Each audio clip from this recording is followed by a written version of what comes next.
are in the room. So how many people here are within the room are members of ACE? So counting 1, 2, 3, 4, 5, 6, 7, is that right? Eighth, okay, 8 people. How many people do we have online? Put up your, yeah, exactly. If you can put up your, I don't know if there's a way to count this.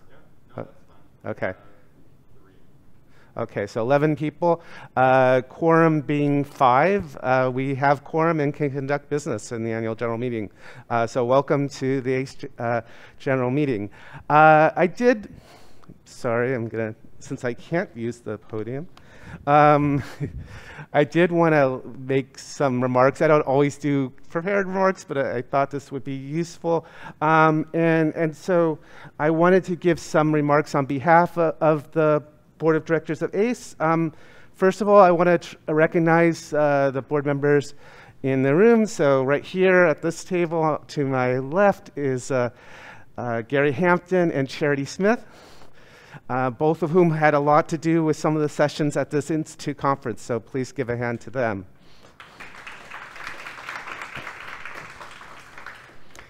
I also want to introduce folks who I hope are online.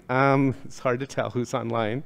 But first, I'll start with our board chair, Kathy Statz, who wanted to be here. She's actually stepping down 1 year early to make room for new folks on the board, but she'll continue to be a resource person.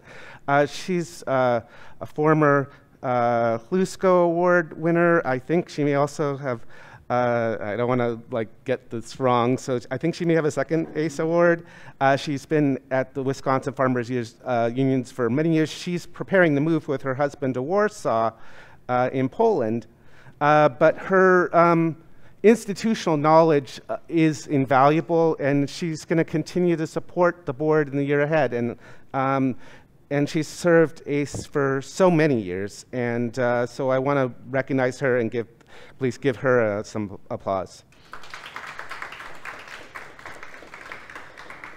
And I also want to talk about the new board members who I think this is a period of transition. I'll talk about that a little bit, but I feel like we've really been reinvigorating the board and also hopefully the association. This is a transition year, obviously, but there's Jaime Cuevas from Puerto Rico. He was on the board before. He returned this past year. Has been a major contributor. You may hear from him at the end. Audra Kruger, our board secretary from Cooperatives First in Alberta. John Park, our board treasurer from Texas.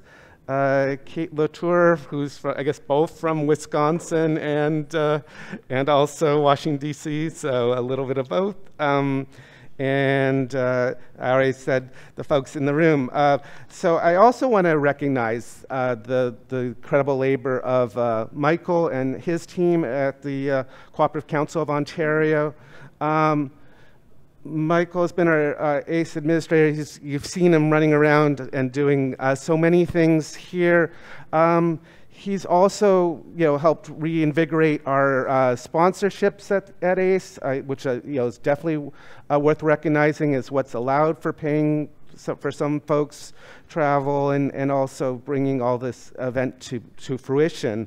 And the team includes Julian Jeremy, the executive director of CSAO, Annie Joyal, their vice president, Edward Sylvester, Marina Ryskova, and I'm sure I'm leaving out some folks, so I apologize in advance.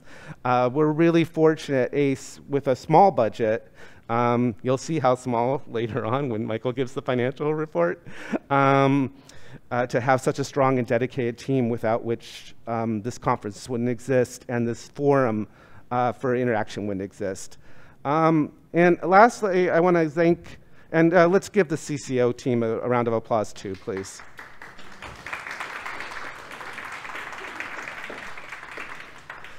And lastly, I want to thank you for attending this conference and coming or participating online, however you're participating. The pandemic, we know, is not over. there's this rumor that you can end a pandemic by sending out a press release. That seems to be, at least south of the 49th parallel, the operating philosophy right now. But that's not the case. But we are trying to gingerly move back, obviously, into having in-person events. Next year, we hope to bring 100 or more people together in person. And we know that the pandemic has proven time and again to have surprises up its sleeves. So that's all obviously contingent on public health. But we do hope you can join us for our upcoming conference in 2023. We're excited to talk about what we envision for that. And the pandemic, of course, is a major tragedy. There's no other way to really put it. The problems of ACE are incredibly small within that broader context. But it is true that it's been difficult for ACE. And Michael and his team deserve a lion's share of credit for keeping the organization afloat during this period by doing unusual things like the jobs fairs, for example, that actually got a number of people co-op jobs who otherwise wouldn't have co-op jobs, proved to be very successful.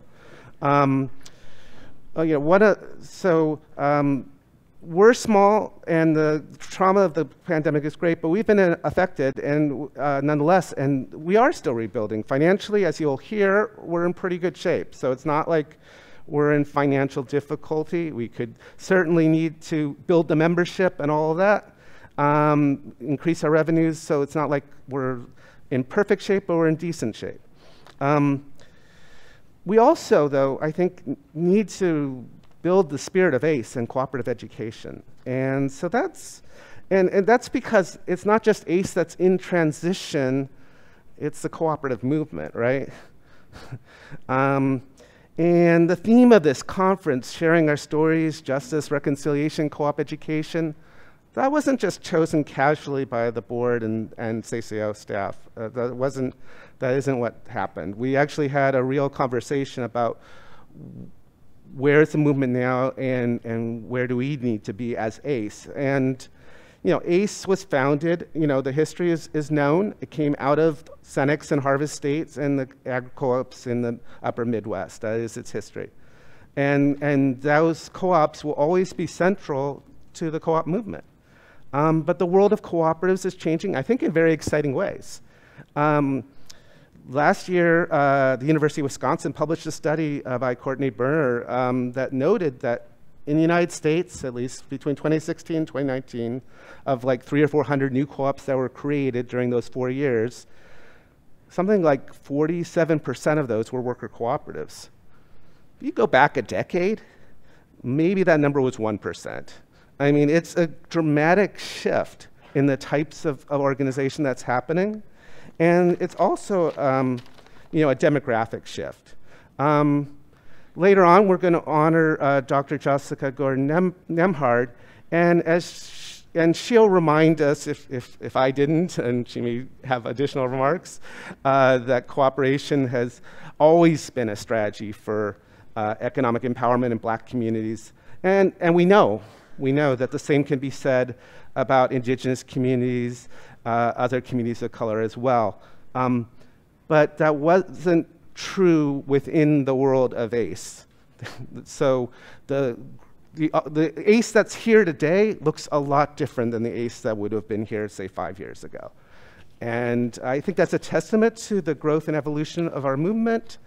And there's still a ton of work to do as we actually try to be that sort of hub for all the different education work that's coming up from First Nations communities in Canada, from Indigenous communities across North America, from Black communities, from Latina co-ops that are developing all across the United States. I was looking at a presentation that Dr. Nembhard gave, a couple years ago at NCBA, and she noted when she started at conferences like NCBA and ACE in the mid-1990s, this is her quote, there were no Black participants or presenters. That it was close to zero. She was often the only African American in the room. So we come together here to share our stories and to learn, to improve co-op education practice, to be humble, and to ask ourselves honestly, as best we can, what does justice and reconciliation require? We won't come up with the full answers at this conference, but hopefully we make a beginning. As Courtney Berner said in an article in Nonprofit Quarterly where I write and edit, cooperatives are not a panacea, but they are a time-tested strategy for improving social and economic well-being. We know this, right? And she concluded her article with a couple questions that I actually think are useful for this conference. So one was, what collective needs must we most urgently address? Where is the co-op advantage, in other words, to be applied? And what investments can we make today that will usher in the next wave of cooperative development? So I hope we've had a lot of sessions on Wednesday. We're going to have tours later today. There'll be more sessions on Friday. I hope those conversations have already begun and that they develop and lead to new questions over this week. So thanks so much for being here. And with that, I want to look at I'm going to move on to approval of the agenda. So thank you.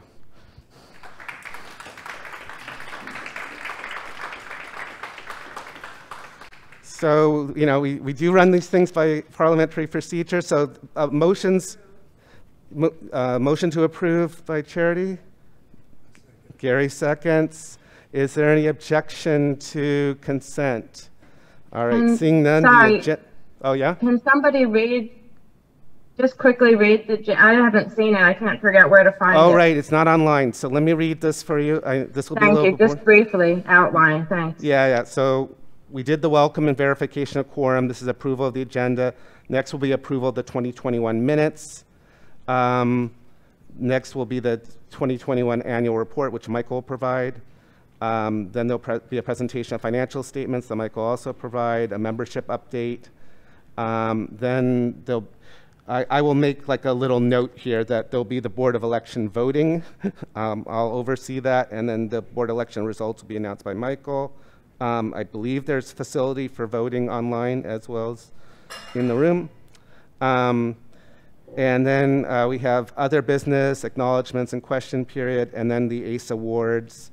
And then there'll be an announcement. This is also not on the written agenda, but I'll just throw that in there.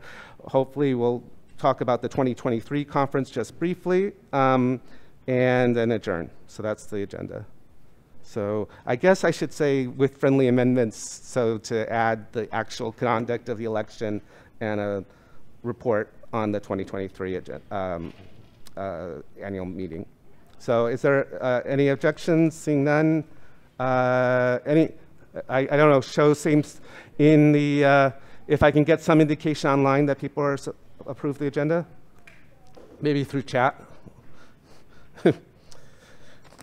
Okay, moving on then. Approval of the 2021 annual minutes. Do we have the meeting minutes? Okay, here are the meeting minutes. They're on the screen.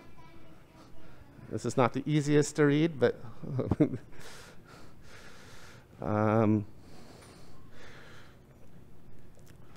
I guess there's a request for account total members.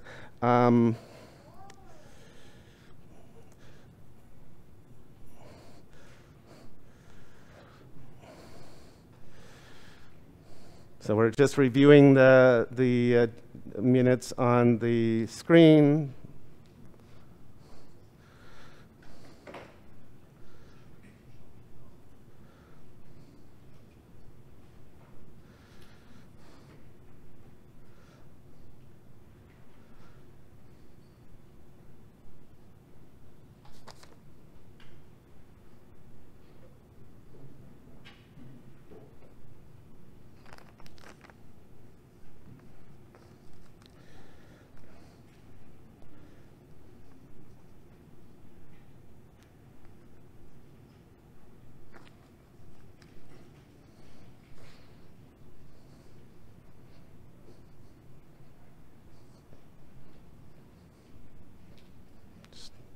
just Aaron.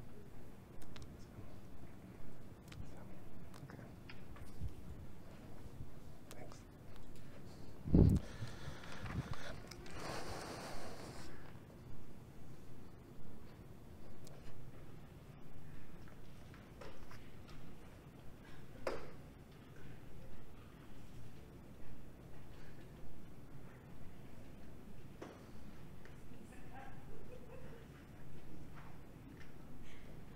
All right. Looks like we went over this. Is there a motion to approve the minutes as submitted? Any ACE member can make the motion. Okay. What's that? Okay. And your name, I'm sorry for the record. Kyle from Cooperative First moves the approval of the minutes. Is there a second? Second from Charity. Any discussion?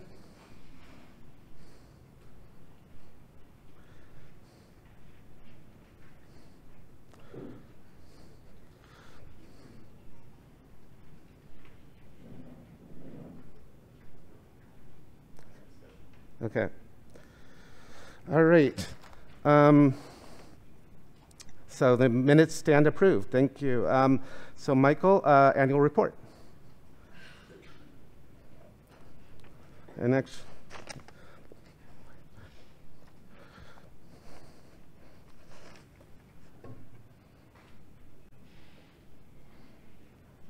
Hi, everyone. So, thank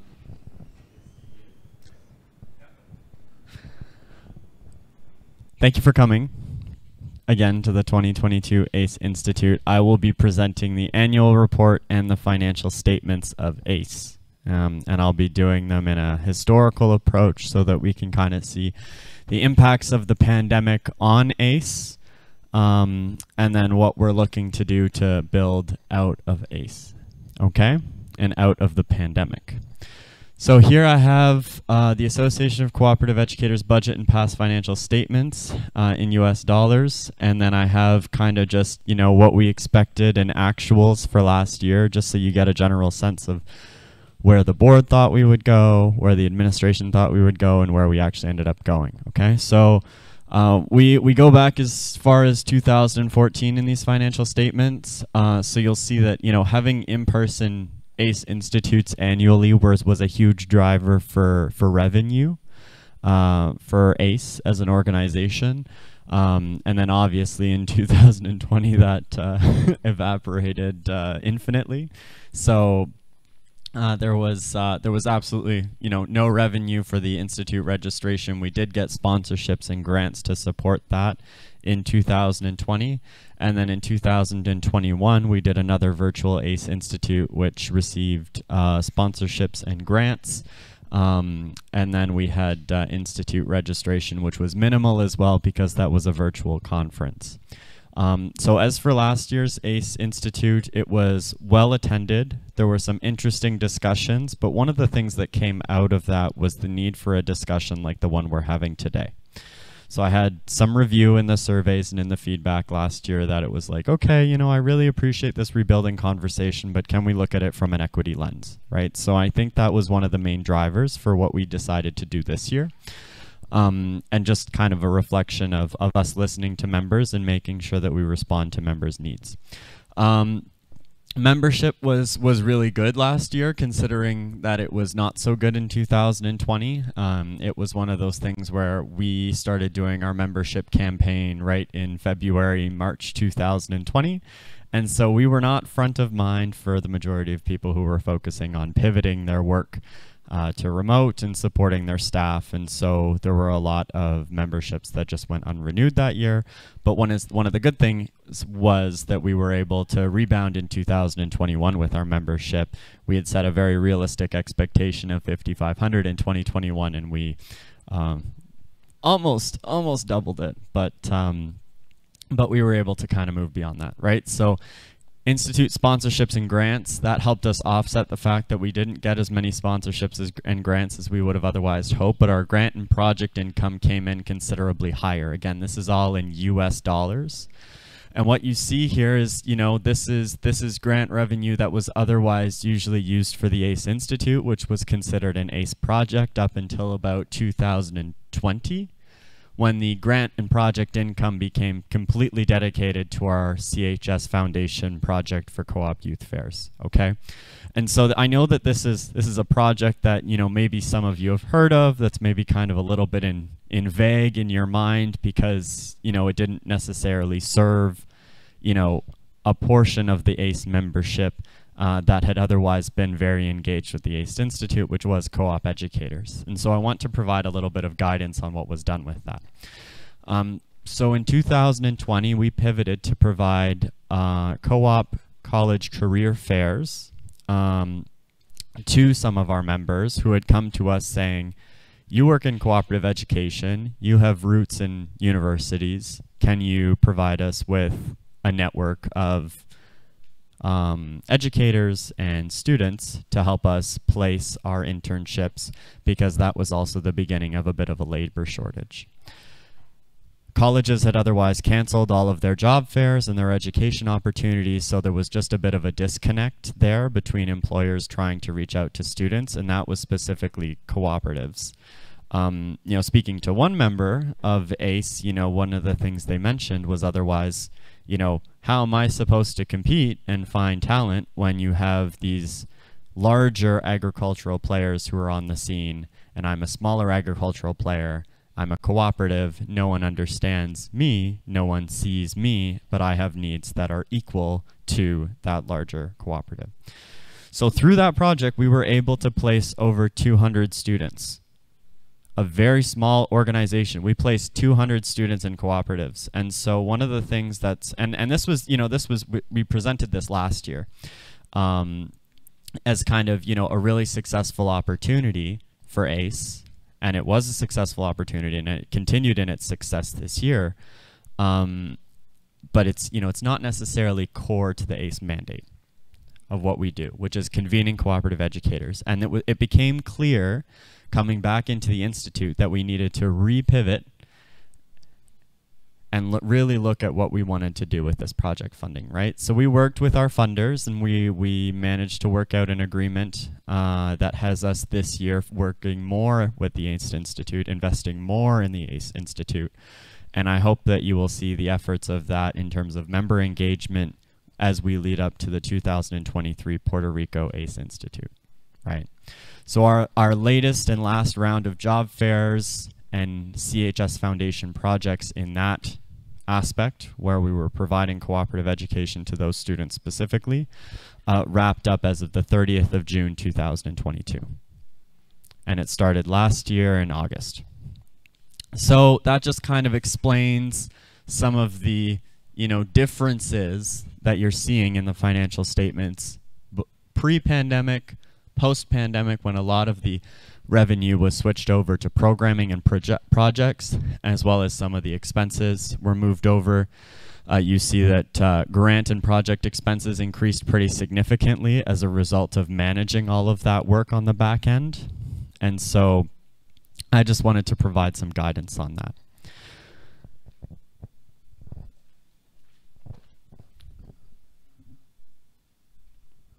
We move into the balance sheet. It's, again, we're a very small organization, so it's really simple, right? This is about what we had in the bank as of December 31st, 2021. So just so that you know.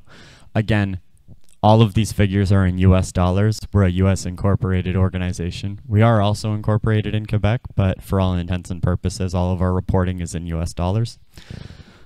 Cash and cash equivalent, undeposited funds is usually memberships. Tax payable and current liabilities is any outstanding obligations that we had at the end of the year. And then retained earnings, profit for the year, and total equity. So we did eke out a profit in 2020 of about $3,000. And then this year about $4,000. I would chalk that up to really kind of the irregularities of our operations, and the fact that, we weren't necessarily aware of how the year would shake out with respect to the job fairs, because it was our first time running them, as well as, just the fact that, we wanted to be prudent with our spending as well. So we ended up with a very small surplus there, or a larger surplus given the fact that we're such a small organization. The board is aware of that, and they're looking at ways that we can reinvest that money into the community and into the membership. And certainly if you have any ideas, you're more than welcome to speak with myself or with any member of the board for clarity on those numbers. But otherwise, I think that's just about it for me and my report to the membership. I guess the last thing was I'm really happy to see you all here. I'm really happy to be doing in-person institutes again. And I think for ACE to be a successful organization, it needs the help of its members and it needs the help of its partners. And so I look forward to relying on those in the room, and I look forward to your help and support in the year to come as we look to strategically grow ACE and strategically grow cooperative education.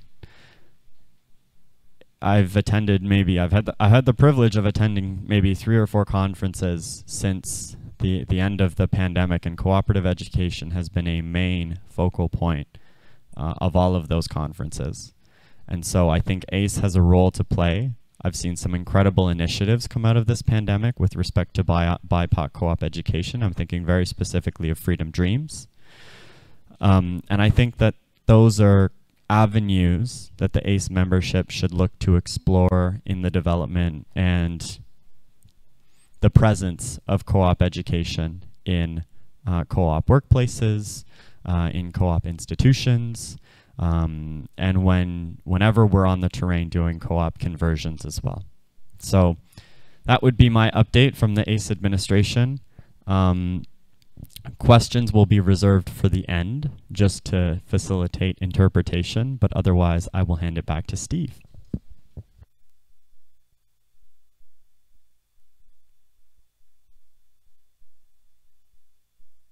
On the agenda is the Board of Directors election. We have 3 positions for 3-year terms and 2 one-year positions that need to be filled. So there's 5 seats, and we actually have 5 candidates. And I did want to give folks a chance to give statements. I know one of the candidates, Kate Latour, has family issues and won't be able to give a statement. That has nothing to do with her dedication to the co-op movement, and I hope you support her. And I will pass it first, I think, to the room to a couple other incumbents from our board who are running for re-election. They were elected to 1-year terms, they're seeking full terms. And I'll start with Gary. And is there a mic you can use? Okay.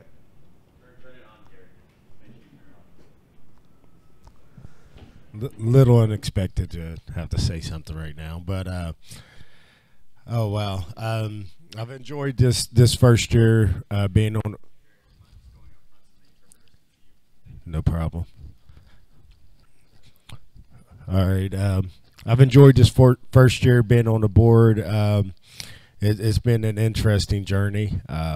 There's been different changes in my individual life, but nothing's wavered me from working around the co-op sector and working with educating and trying to work to build the BIPOC movement in the co-op sector with different entities, organizations, including joining and starting up a Johnny Dot Co-op, which is a worker-owner co-op focusing on BIPOC education and development, business development. So with that being said, I'm hoping that I'll be reelected to continue to work with ACE. There's a lot of opportunity, and I believe that education has to be at the forefront of social and economic change in order for individuals to be able to connect and find that common ground of understanding and purpose in hopes of taking control of their power, place, and their prosperity. And I believe that's what we can do through ACE and through educating, and it's far beyond business. I believe it also moves into the social impact space. So I'm hoping I can continue to work and continue building my skills and honing my skills through the Institute and through connecting with individuals across Canada, across the United States, and into the Latin communities of Puerto Rico and beyond. So thank you.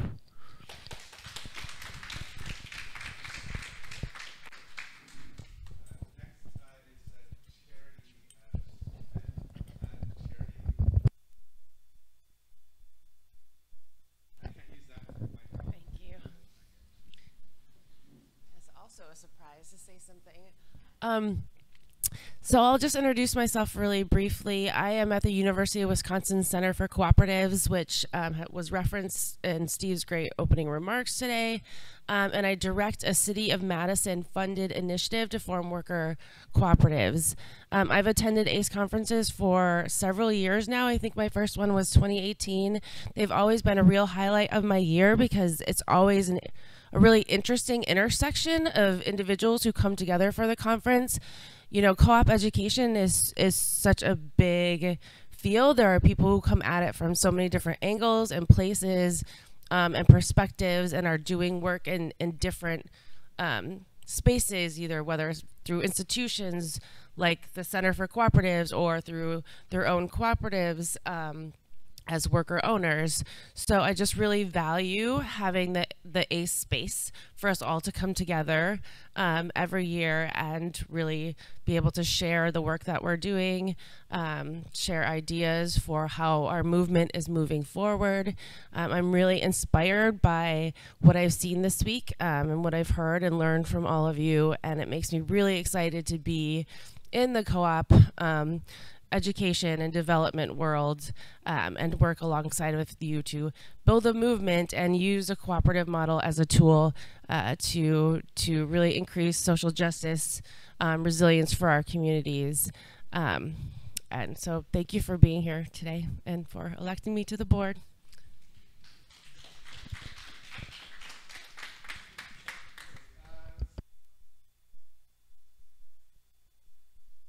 If you will, yeah, please take the mic.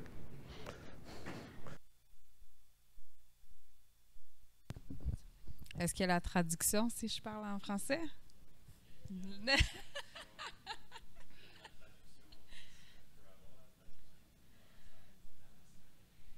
Faudrait que les gens se branchent. Mais je vais quand même me présenter en français. Je suis Hélène Turcotte. Je viens du Québec, donc je pense que je suis la seule Québécoise dans la salle aujourd'hui. Non, il y en a d'autres, Ah, tu vis en Ontario, OK.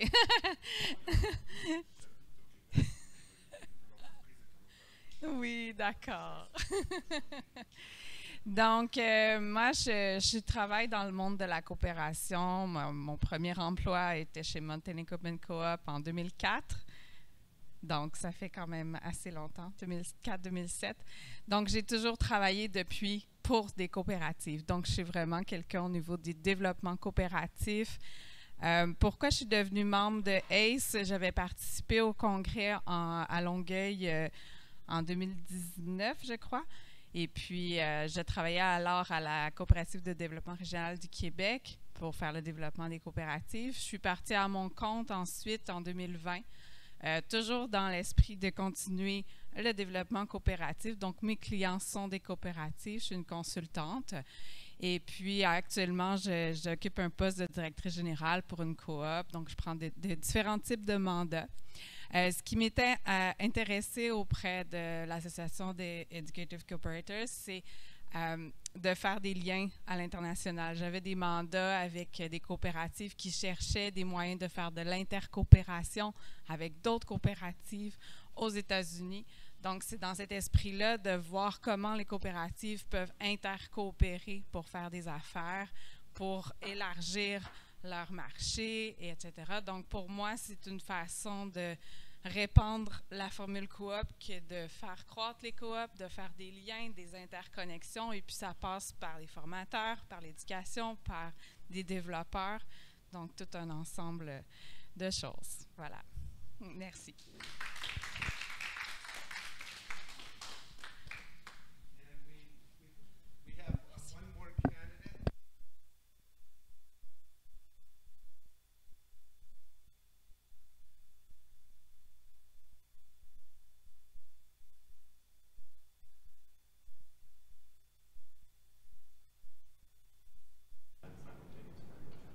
Okay, let's do that then, I guess. Okay, for those who are listening in French and Spanish, we're suspending simultaneous translation so we can hear this 2-minute statement.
Difficulties, we'll be convincing.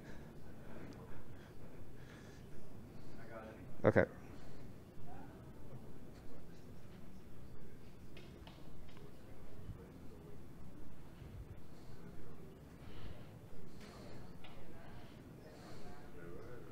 Okay, and here's the recording, so hopefully folks can hear it. Oh, what happened?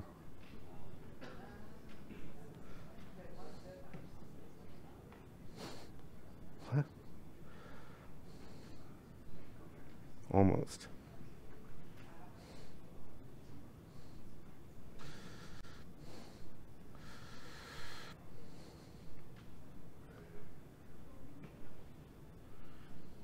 Okay, now you can hear it maybe.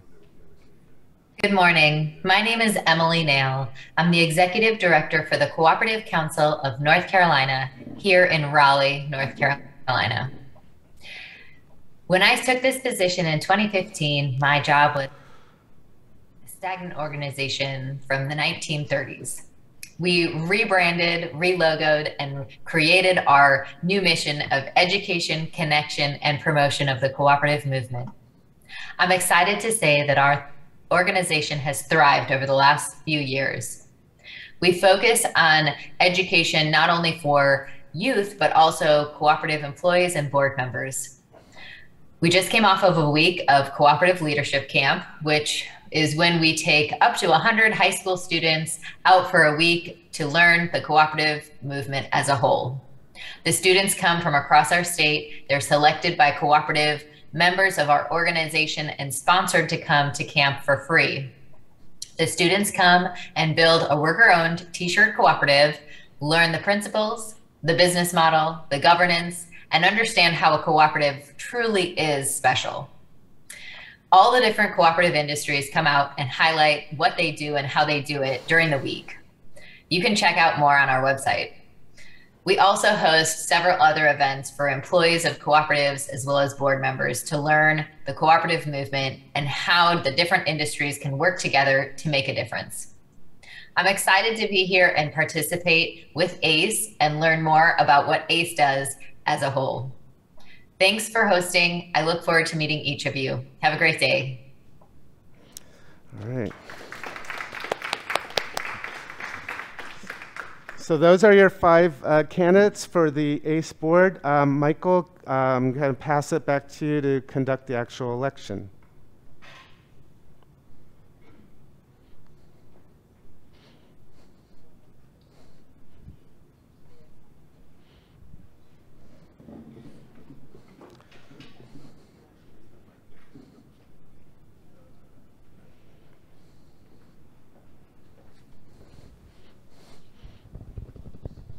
Okay.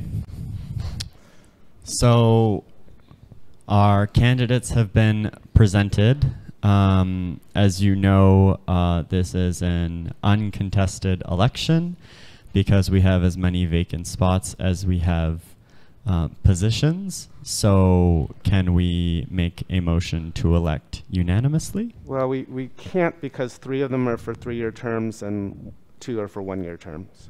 Okay. All right. So a little more complicated.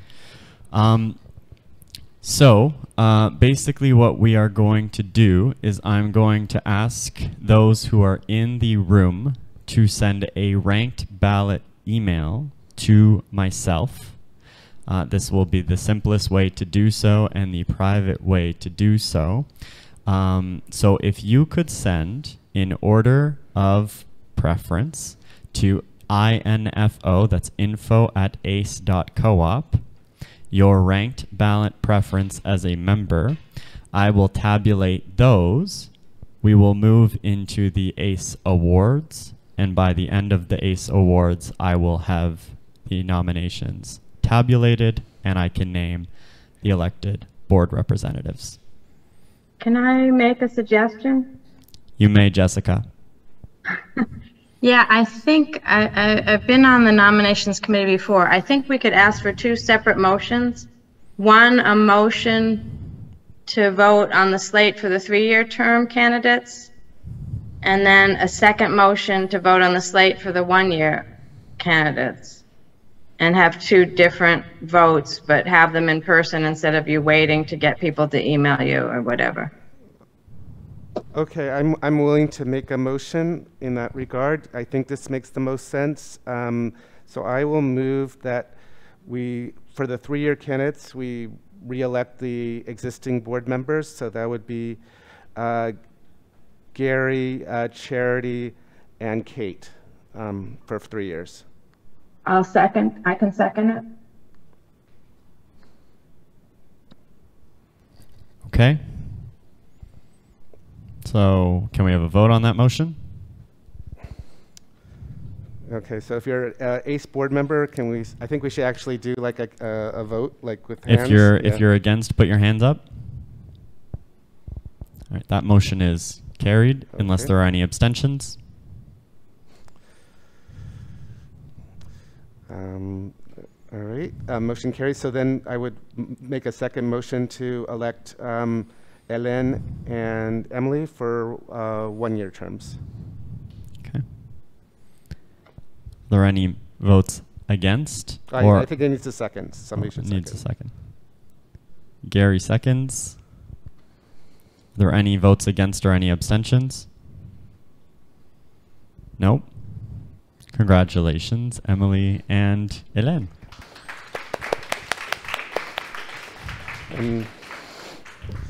All right, we're moving into, okay, well, last thing, I guess, before we go out of simultaneous translation for the awards. Oh, we did that one first, didn't we? Yeah. I thought we did. Yeah. We did the one. We did the 3, and then we did the 1. Yeah. Yeah. Yes, Julian. I think Jessica did. I seconded the first motion. Is that what the question was? Yes. We identified you as second. Yes, we identified you as the seconder of the first motion, Jessica. The other thing I needed was a motion to approve the financial statements as presented. Sure, I'll also move. Is there a second? Okay, we have Steve who moved and Charity who seconded. Are there any votes against or abstentions?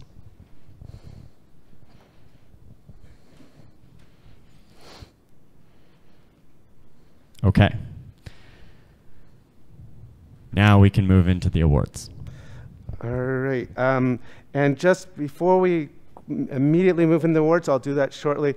Just want to make sure if there are any, we had other business and questions, so if there are any specific questions about the meeting, this is a time to make them. Of course, you can also do so informally afterwards, but I at least wanted, or you can always reach us. Let's see if I can remember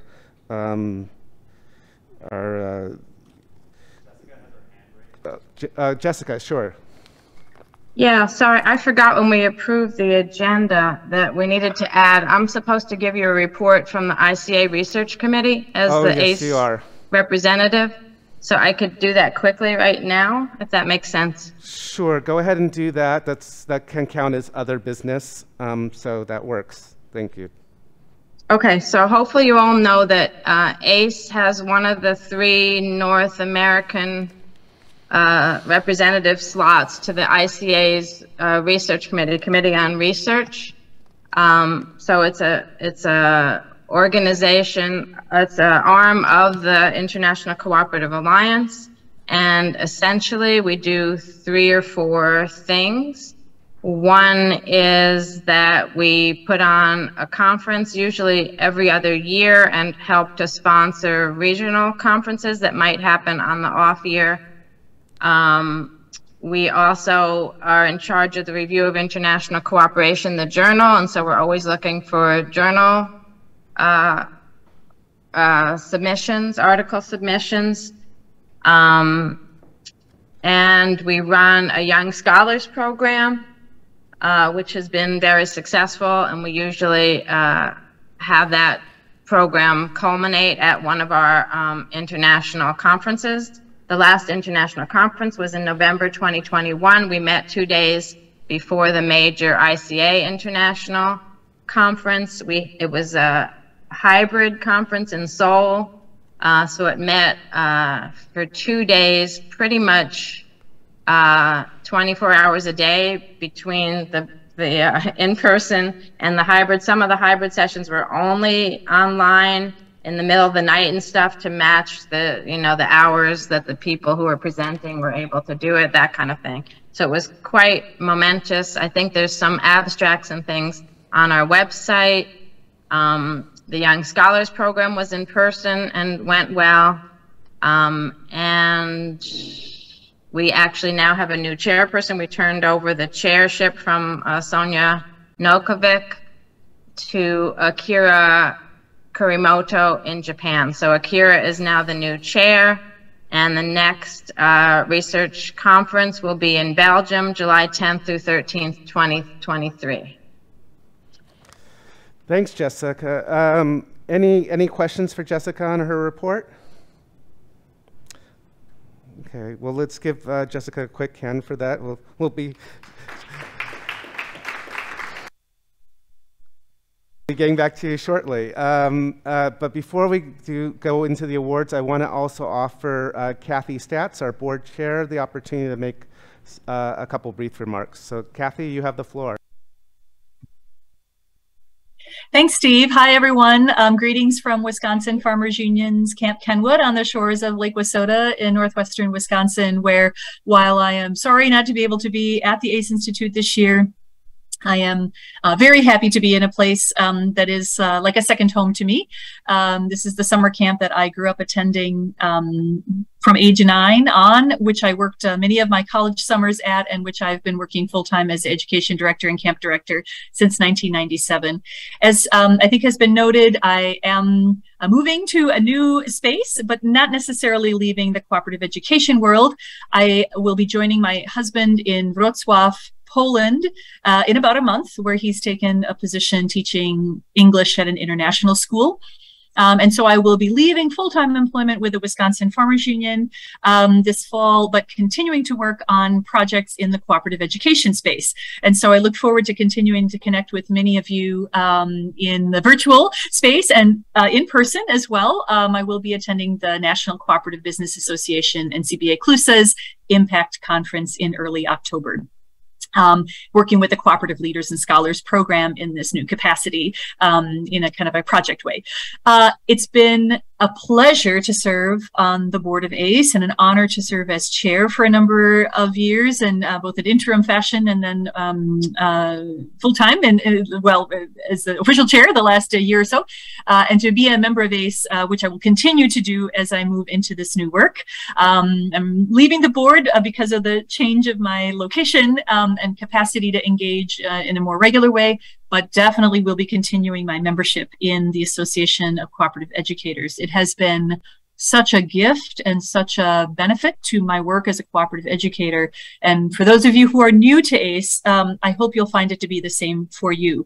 Fantastic information, wonderful updates on what's working well in the cooperative education space, and a fantastic network of cooperators, not just across geographies, but across sectors, which is one of the spaces that I've most appreciated in my work with Wisconsin Farmers Union.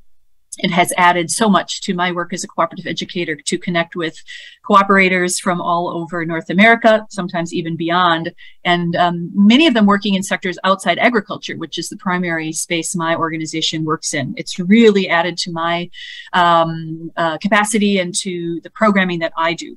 And so as we move forward with the Association of Cooperative Educators and a number of new folks on the board, I look forward to staying engaged and connected and to playing whatever role is helpful in the transition with some of the institutional memory that I hold from the years on the board, and wish everyone there in Vancouver the very best for a wonderful institute. I'm so envious that you'll all be going on co-op tours, because it's one of my favorite parts of the institute, and I look forward to seeing you down the co-op road. Thank you so much.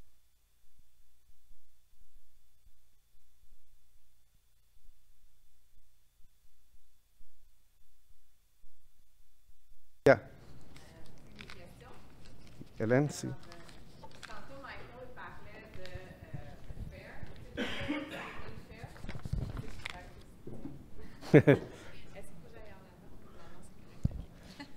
Une question pour Michael. Tantôt, il a parlé de le Student Fair, qu'il y avait eu un questionnement sur est-ce que c'est la mission de ACE de continuer, ou j'aimerais mieux un peu comprendre la réflexion puis l'avenue pour le futur, vu que c'était un nouveau projet avec la Fondation. It's a great question just about the future of ACE and the place of job fairs and those kind of projects within ACE's mandate.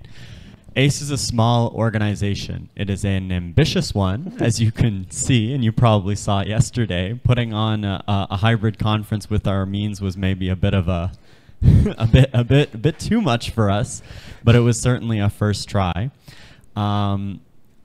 ACE is an organization that has always been to convene cooperative educators. That has always been our core mandate, and we want to make sure that we don't lose sight of that no matter what we do.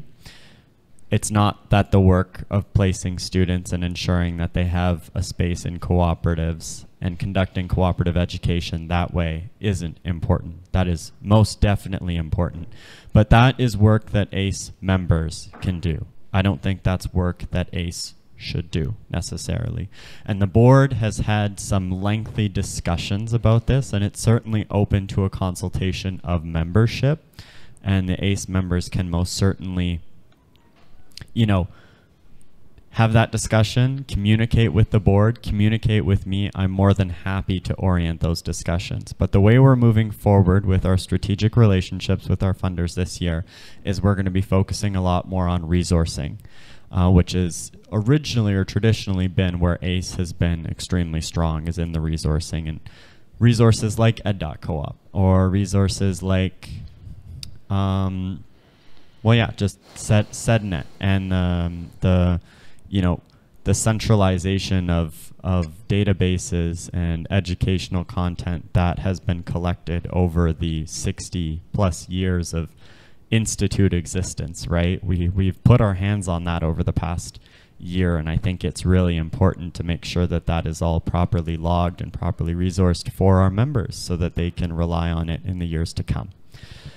So, I would say that it's not a folder that's necessarily closed. We're realigning our projects with the CHS Foundation this year. They're well aware of what we intend to do or what we are doing, and I can provide a written update to ACE members kind of when the time comes, and that project starts in September, of what we're looking to do with that programming and how we're looking to realign those funds towards the ACE Institute and focusing on convening cooperative educators and bringing our members together. Does that answer your question, Hélène? Great. Thanks, Hélène, for your question. So we are going to move into awards, and if you look on the agenda, you'll notice under the awards that all of the awards have a name in front of them except for Award A. Outstanding, so there's the William Hlusko Award for Young Cooperators, the John Logue Award, which is for technical assistance and co-op development, William Nelson Award for contribution to ACE, and there's also the Reginald Cressman Award for staff contributions. We don't award, the board does not necessarily fill every category every year, as you'll see. But there was no person attached to the Outstanding Contribution to Cooperative Education and Training Award. And this year we made a decision to name that award. And the person we're naming that award in her honor is Dr. Jessica Gordon-Emhard. Yeah, thank you. Thank you. And I'm not, Jessica, I'm not going to read your whole bio because it's extensive and impressive, but I'll say a few. One thing I think Jessica wanted to make sure I did say is she's the proud mother of Stephen and Susan, and grandmother of, let's see if I got this right. I'm not sure I do, Jessica. Stefan, Hugo, Ismael, and Giselle. Did I get that right?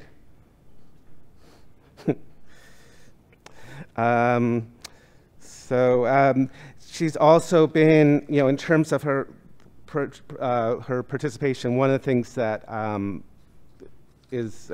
she's been on the board of ACE for at least 9 years. She served multiple terms. She's been a mentor to multiple people in the cooperative movement. Esther West yesterday was mentioning her work with Jessica presently, and she was of course on our plenary panel yesterday morning. Played a huge role in terms of the worker cooperative movement in the U.S. And I would say really has changed the field of cooperative education, period, in the U.S., Canada, and beyond. It's hard to overstate the importance of the book Collective Courage. I've said this before, I'll say it again. The most important book written on cooperatives of the 21st century so far. And there had been sort of a erasure of the Black cooperative movement in the United States, so much so that it was unfortunate, but it was often conventional wisdom among white cooperatives in the United States. Well, cooperation, maybe it doesn't resonate in African American communities. In fact, that's completely untrue. From the work of W.E.B. Du Bois, to basically any civil rights leader that you can think of, Fannie Lou Hamer. All of those are documented in what was tireless research, and I think Jessica can speak to her work in terms of cooperative education, community economic development, asset building, solidarity economy, the Black political economy, community-based approaches to justice. She's doing a lot of work with Esther, actually, on co-ops as a tool for people who are incarcerated to build a sense of build economic independence and a sense of identity and self-worth. She's been on the Council of Cooperative Educations for NCBA CLUSA, obviously still serving on the International Cooperative Alliance Committee, been at Center for Cooperatives at Saskatchewan. And she was inducted in 2016 into the U.S. Cooperative Hall of Fame. So I will leave it at that. There's so much more that could be said, but I want to give the floor to Jessica. This was a very popular decision at the board. It was actually, as I think I told Jessica on the phone, we couldn't do it last year because we hadn't given her the award yet. And so we followed through this year, and there's nobody who's more deserving of this honor. So Jessica, the floor is yours. Oh, thanks, Steve. Thanks so much, everybody. This is really quite an honor. And Steve, I'm sure you remember that you actually read some chapters of the book for me and gave me feedback and things. So you're another one of those people who I couldn't have written the book without their help. So thanks for all that.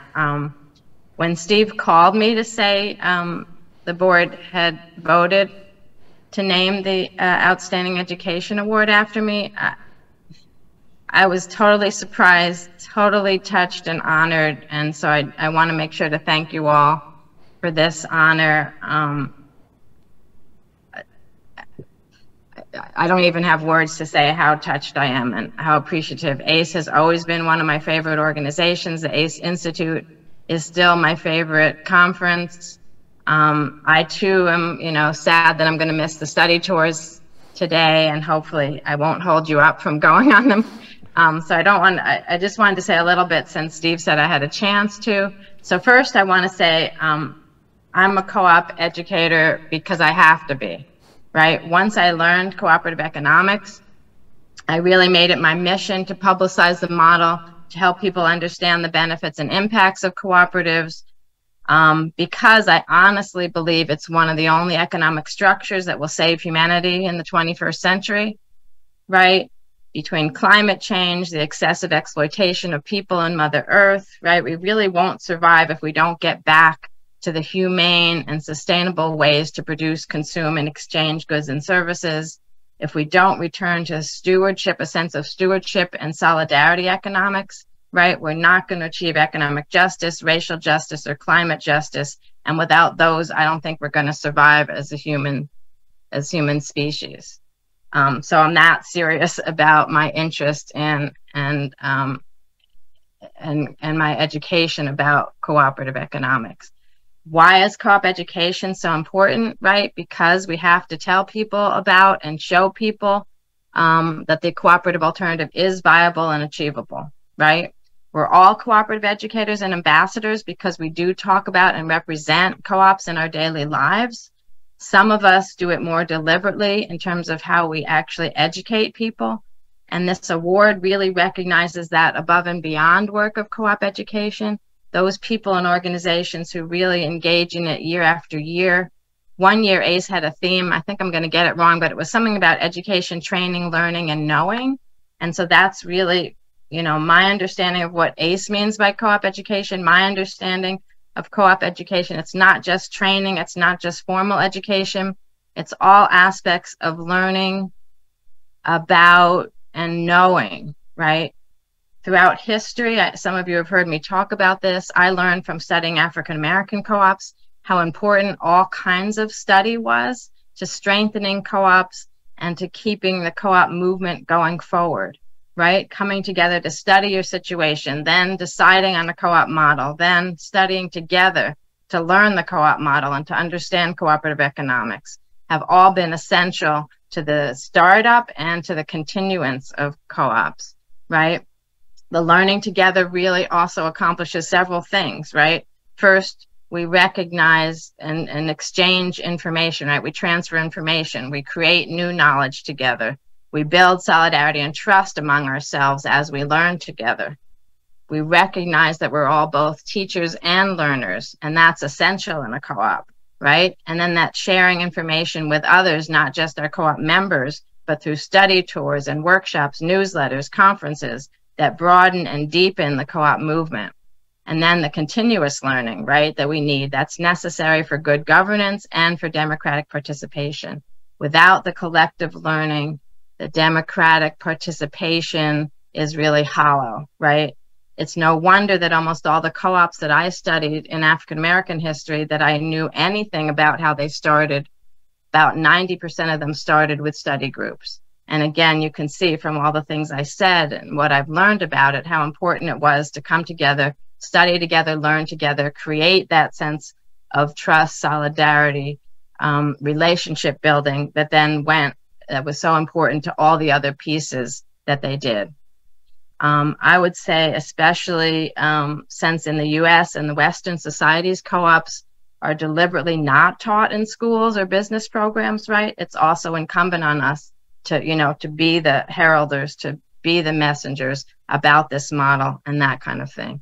So that's why I talk about we're all co-op educators, and that co-op educators and co-op education is essential. So thank you so much for this honor. Thanks for taking the time to let me talk a little bit about this. Congratulations to this year's winner and to all the awardees, and congratulations to ACE, another great year. Thanks.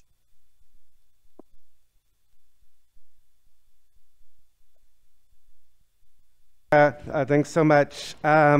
So move on to actually award the first Jessica Gordon-Nemhard Outstanding Contribution to Cooperative Education Training Award. The winner of the award this year is Erin Hancock, and I want to see if Audra Kruger is online, because if so, I'll let her introduce Erin.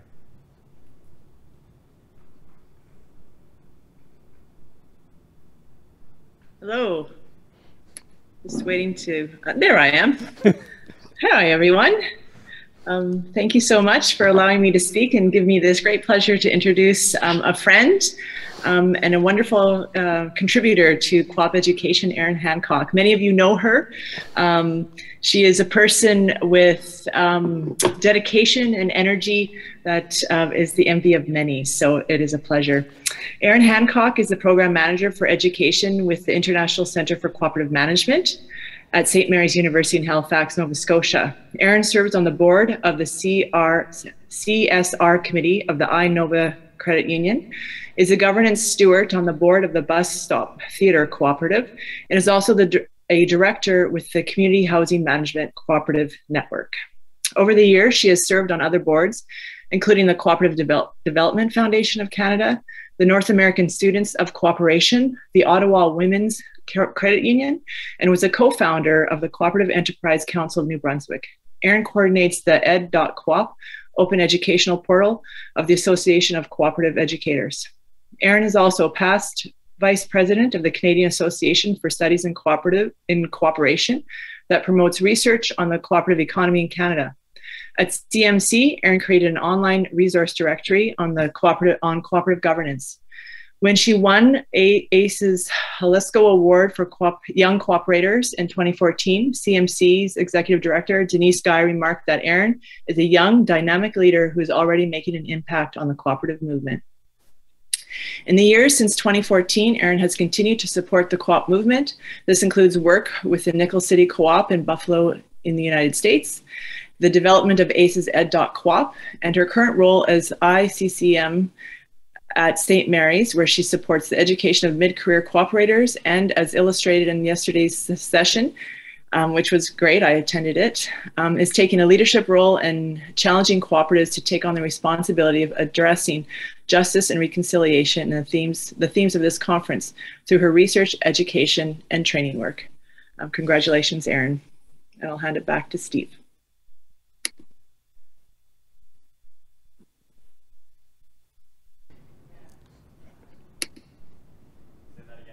Is Erin Hancock online? I am here. Oh, Audra, it's so nice to see your face. I'm so charmed and blushing already. That was really kind and generous.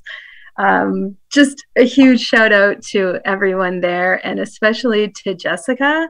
When Steve called me to say that I was getting an award in your name, I immediately thought, how the heck could I be the one getting the award the year after Jessica? And I look at you as someone who is like 100,000 hours and so meaningful in impact, an ocean's worth more than I am. So I am graciously accepting this. And that I thank you that we get to, be boosted in this work by being able to stand on the shoulders of folks like you, Jessica, and others who have been in this good work for a very long time. So I am touched and honored.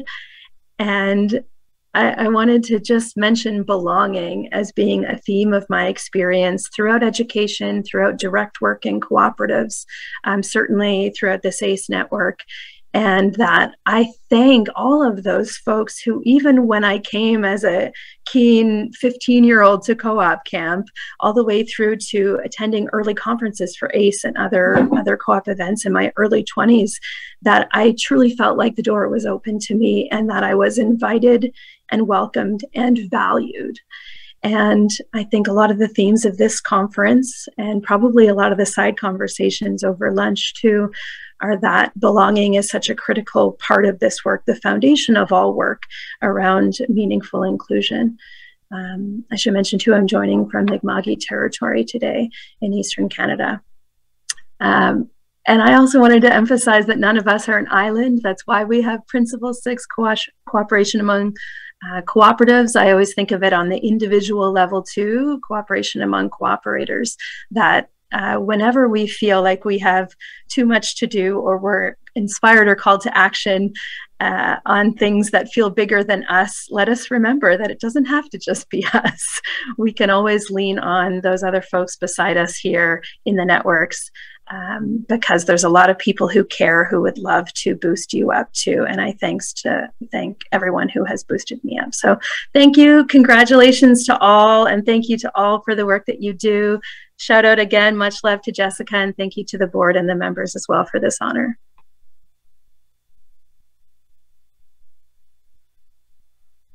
I just want to be accountable on time. We're probably going to go about 10 minutes over, so I'm just letting folks know that.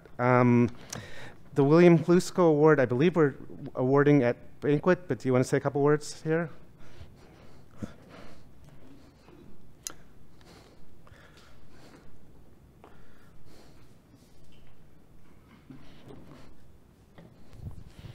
So she is unfortunately not online with us just yet, but I would like to present the Young Cooperator Award to what was a member of Canada's Emerging Cooperators, heavily involved with CMC and is now heavily involved with CHF Canada. So huge congratulations to Sarah Jensen. So I think you're actually on the live stream. I think I saw your name there. So congratulations to you, Sarah. This award, you really deserve it, and we'll be handing it out tonight. So. All right.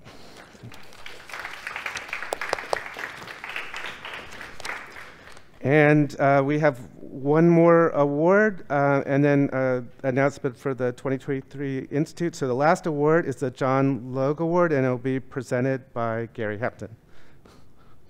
And you can...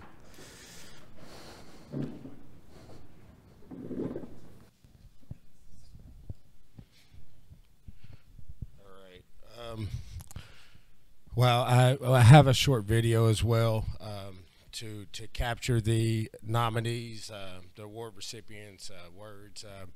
And, you know, as I met the individual a few years ago in the work and was inspired by his work, and that's actually Ron Hance.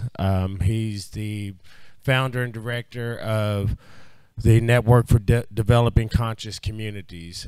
He's very conscious of the history of Black co-op development, and he sees it as an opportunity to the history to be a beacon of light for doing the work and moving forward the BIPOC movement.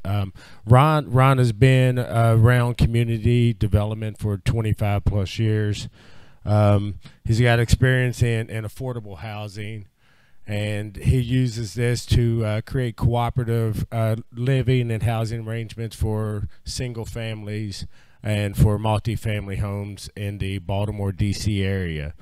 Ron has conceived his organizations with the charge to improve the economic viability of black communities, and that continues through the work as he tries to galvanize the community and bring organizations together through the Network for Developing Conscious Communities, which that network is a community development corporation that fosters conscious, innovative, and collaborative relationships to develop affordable housing and to create economic development opportunities and develop indigenous community development leaders.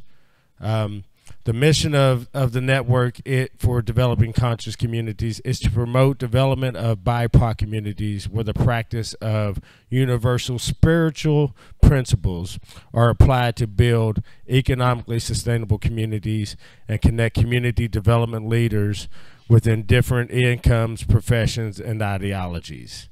And with that, he envisions that the work growing nationwide, and in doing so, the Network for Developing Communities is working on developing an association to bring individuals together around education, social impact, and economic development.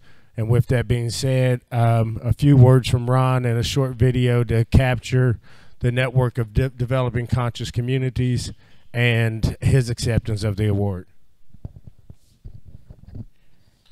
Thank you. And just like to let our interpreters know that we'll be showing a video now.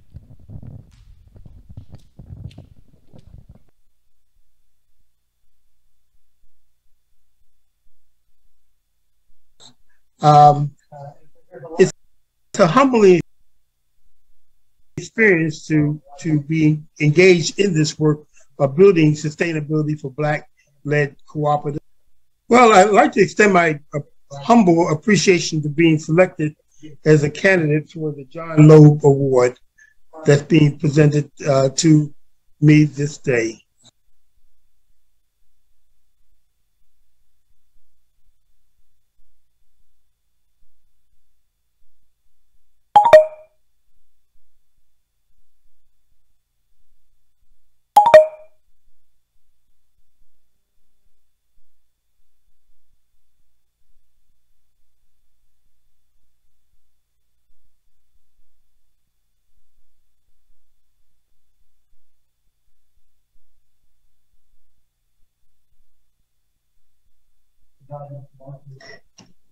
Well, thank you for nominating me for this award.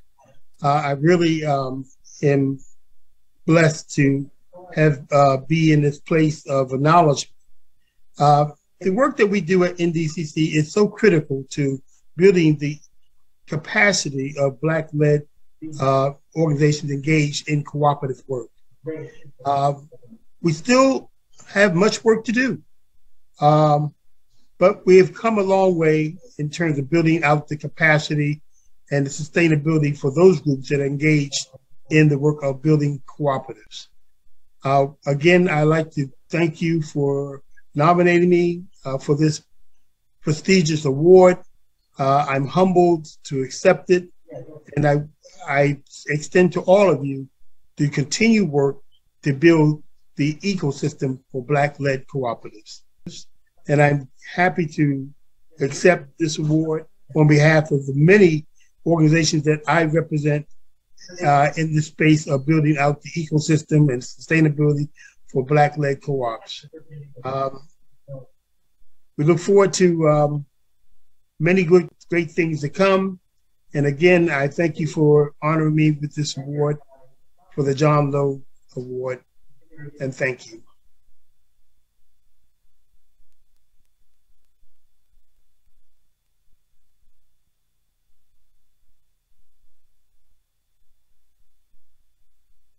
important one. We actually have the 2023 ACE Institute location determined, and so I believe the dates are August 7th through 10th of 2023, and it's going to be in San Juan, Puerto Rico. And I think Jaime is online, so we're gonna see if we can transfer to him. He said his reception wasn't great, so we'll see if this works or not. So hopefully we'll have Jaime Cuevas from the ACE board.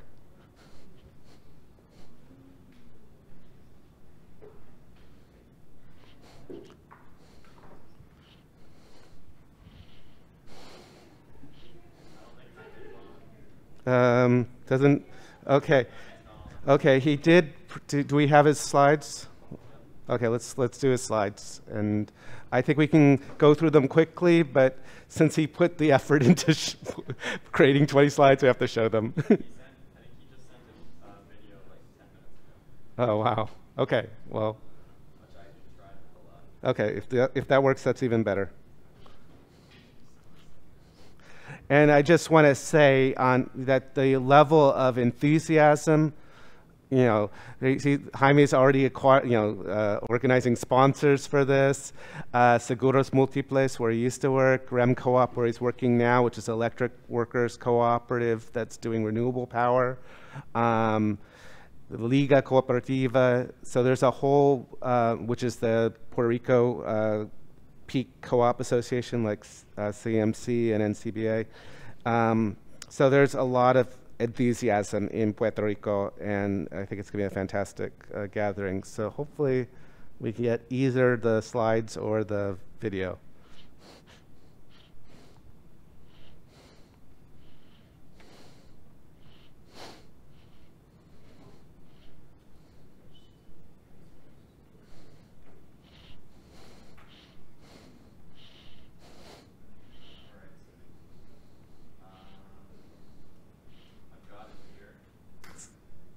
Let's roll it then, if you can.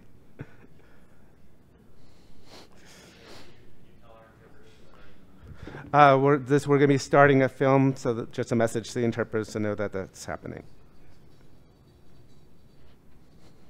In Puerto Rico, we call ourselves Boricua, a unique name honoring our island heritage and the vibrant spirit of our people. When you bask in the warmth of our beaches, when you taste the love in our food, when you embrace the call of our adventures, you'll find that spirit in yourself. Dare to live every moment. Live Boricua.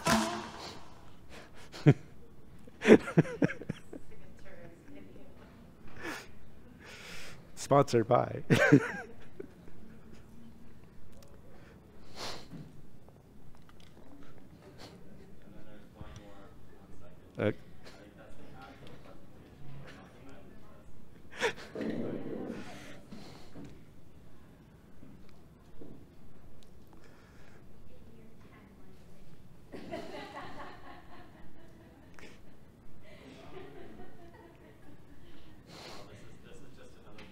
Oh, okay. Yeah, no.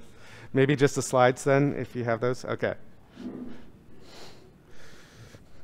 So, and yeah, so as you may have seen, there are beaches in Puerto Rico, in case you weren't aware.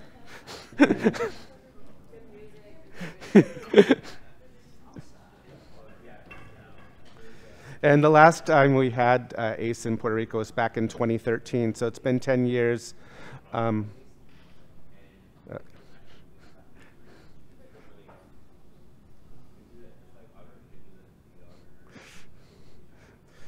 Well, you're heroic for even trying, Michael, on the video.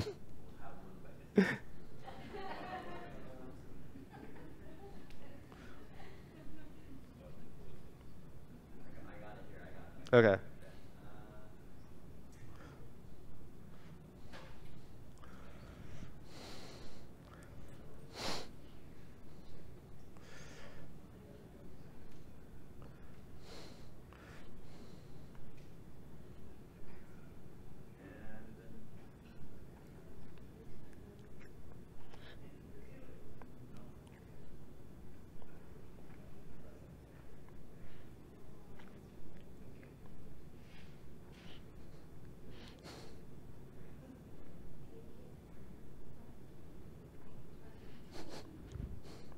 He says he's actually online. I don't know what's going on. It's weird.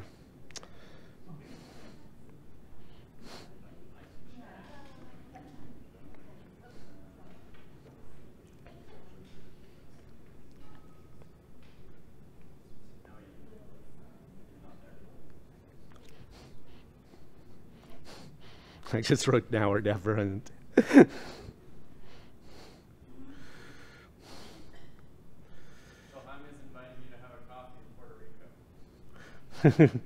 all right.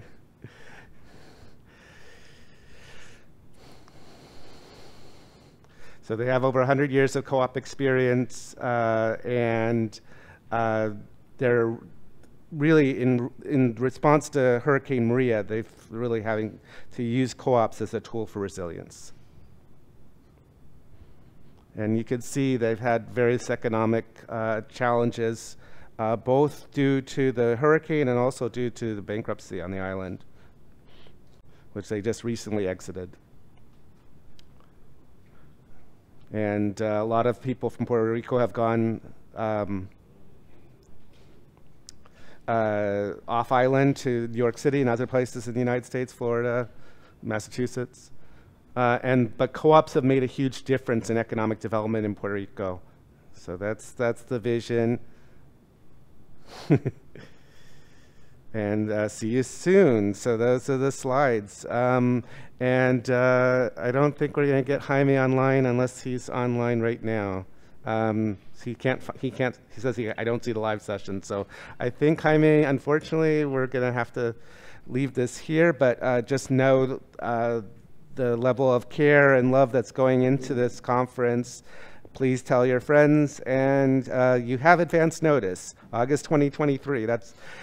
I believe it's August 7th to 10th, and we'll be sending out save the date notices shortly. So let's give a hand up for the folks in Puerto Rico and for Jaime. And with that, I promised I'd end 10 minutes late, so we're at 10 minutes. The meeting is adjourned unless, Michael, you have any last things you need to cover? There may be logistics in terms of the tours. So let's call the meeting adjourned and let the tour. We're the new Michaels. I'm Julian. This is Paula. Hi. So we'll be doing the tours this morning. So a couple of logistical details for you all to know. We'll be doing bag lunches. You'll find the lunches outside this room on the table. So please pick up one before you leave. There's no other lunch on the way outside the bag lunch. If you want extra pierogies or whatever we have for breakfast, feel free to get some as well. There's some leftovers at the back of this room. Take water with you. Stay hydrated. It's a warm day outside. You'll need water. I don't think there's bottles in the bags either. So please take a bottle with you. And the last item is that we'll be leaving at 10:30 sharp. The bus is already here. So we'll convene outside at 10:20 in the park in front of this building. So please be there at 10:20. We'll jump onto the bus and we'll go to 3 co-ops today. What he said. We have 3 really exciting co-ops that we're going to go visit. So the first one is Shift Delivery. Then we're going to do Woodshop, and finally we're going to be doing Value Co-op. I'll give you a little bit of a rundown about who they are and what they do in the bus when we go. So again, meet us out there 20 past 10 so we can leave at 10:30 sharp. And don't forget your lunch. Thanks. Thank you. She's a good cop and a bad cop.